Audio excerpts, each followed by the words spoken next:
Sorry. Oh my, oh my.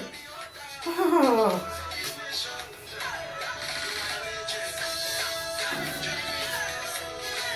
Voodoo legend. Silky come Makara legend. Silky come Makara legend. Silky come Makara Voodoo legend.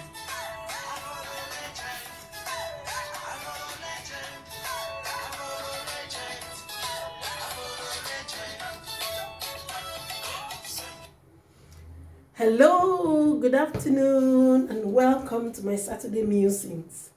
Afodo legend, indeed, you are a legend. Indeed, we are legends if we choose to be. Today, I told us we are going to talk about success.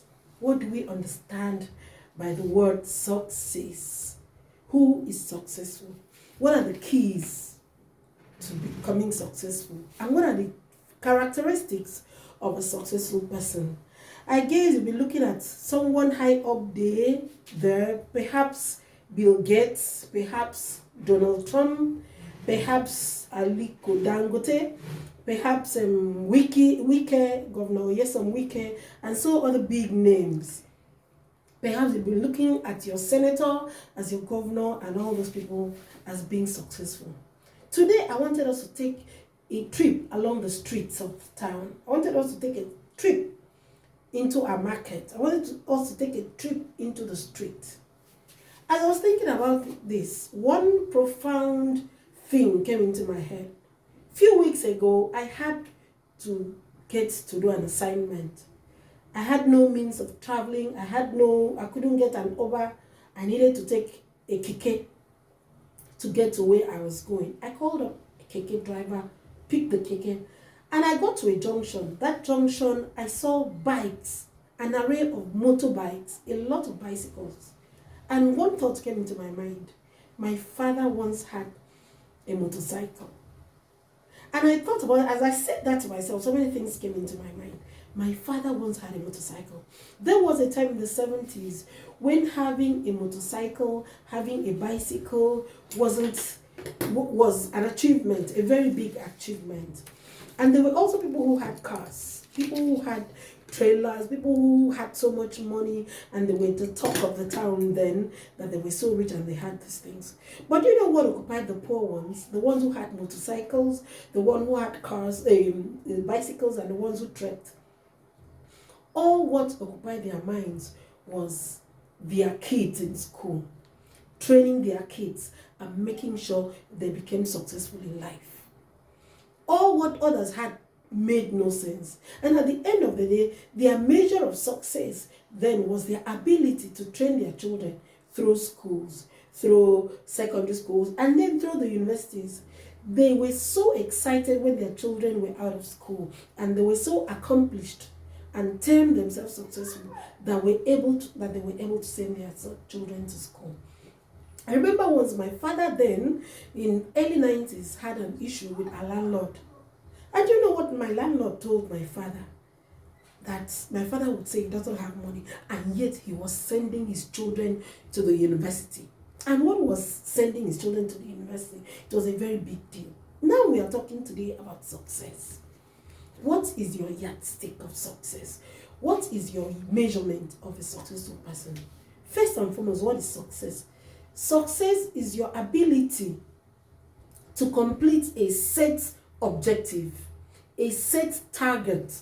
Success is when you have told yourself, this is what I want to do, and you have been able to do it. Not a negative thing, but being able to do a successful venture.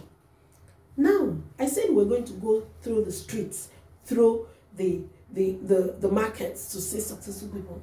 We have a lot of successful people on our streets. A case in point is a woman that has consistently sold akara on the streets of Uyo to ensure that her children go to school and graduate with good grades. Would we call her successful in comparison to an inspector general of police? Now, I want to bring an analogy here. We have an inspector of police, we have an assistant commissioner of police, and we have an inspector general of police. 3 of them are termed successful in their ranks. What does it show us? Levels of success differ. Levels of success differ. I am able to attain the position of an inspector general of police, and I'm being celebrated in my community as being successful. I am equally able to attain the post of a commissioner of police, and I'm being celebrated in my community as being successful. And I am also able to attain the position of an inspector general of police, and I'm being considered to be successful. Why did I bring this out? All fingers are not the same. And successfulness is not measured by what you have been able, by being at the same level with other people that are called successful. But looking at where you're coming from and where you have been able to get to, and being satisfied that you have been able to get to that point, gives you that sense of satisfaction that you are a success. Now, what are the keys to being successful? If you say, okay, I am successful, what have you done right? What are the things you have been able to do? What are the determinants of your success? Number 1, a successful person must have integrity. A successful person must have passion for whatever he or she is doing. A successful person must have skill. And a successful person must be contented. A successful person must show a determination. Determination. What do we mean by determination? First and foremost, in the design process, we say that when you decide to go in, you're in for it, and you're determined to get to where you are. That is what our parents in the 70s showed. Determination to train their children in school and to make sure that they get to where they are. But determination is not just enough to be said you're successful. You must have the skill in whatever you're doing. Having skill makes you to stay on in the business you're doing. The skill makes you succeed. The skills drive your patronage. The skill you have drive people that come around to seek for your services, because they know that whenever they get to you, you're going to succeed. Now, what else are we going to look at? We look at the passion. You have to be passionate about what you're doing. Passion is very important. There are some jobs you do and you get challenges like insults. People come to you as a fashion designer that have been for about 30 years now. People walk up to your shop and they're like, why didn't you do my job? Why didn't you do? And then talk to you in the way that you feel like dropping the tape and scissors and walking away. But what keeps you going? You're passionate about your work. You're passionate about the creativity inside of you. And this passion drives you towards your success. And to ensure that you're successful, you have to be passionate. The next thing is you have to be disciplined. When others are busy doing other things, when you feel like sleeping and not going to work, when you feel like you don't have all it takes to do it, the discipline in the inside of you that you need to wake up, get yourself together. Even if yesterday was a bad day of work, you need to get back and go to work the following day, because you have a timeline. You need to be successful. So it is this discipline that will keep you going. The next thing that will keep you also is the luck. I know sometimes people talk about the question of luck, because some people are not as lucky as others. But you see, when you're in your chosen field of endeavor, when you keep these things working, it's just natural that luck will come. And luck, a lot of time, is tied to hard work. When you're hard working and when you're prepared, you put yourself in the right place, definitely luck will smile at you. Now, when you look at qualities of a successful person, I talked about a woman that sits on the street day in and day out, selling akara on the street. What does she do? She had probably looked around on the streets where she's working and has seen that what she's offering is needed. Every morning, people line up to pick their akara, and the innovation she adds is probably frying, plantain and yam to add the skills and make it move. And also see that buying akara, you need akamu, pap, or maybe any other thing to use and eat it. she decides to put it together, and she is consistent.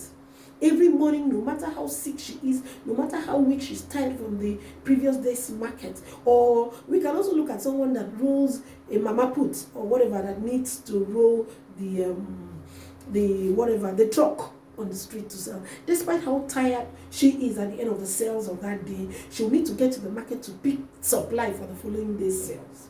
And despite how tired she is, she'll wake up, cook, and continue doing it.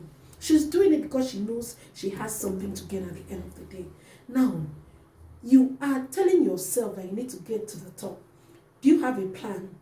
Are you determined? Are you focused? Do you have the skills needed? And again, if you are saying that you're successful, how are you going to remain afloat at your level of success? Have you been able to look at what you have to prepare and maybe add extra skills to be able to remain afloat? Have you been able to look at where you have gotten yourself to and what you need to add? I want to encourage you to attain that level of success. You need to be committed.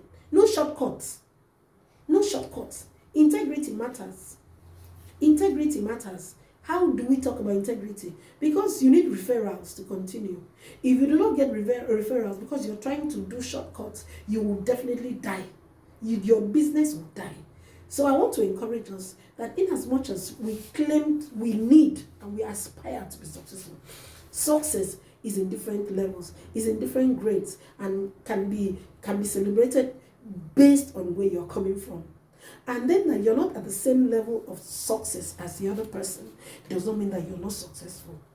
God has given us what we need to get to where we are. I pray today that we learn that my level of success, what I call successful in my dictionary, may not be the same level of your success. That you should have an understanding to where God is calling you and how successful you've been, and remain where God wants you to be. God bless you. Bless you. To all the successful women, let me play this.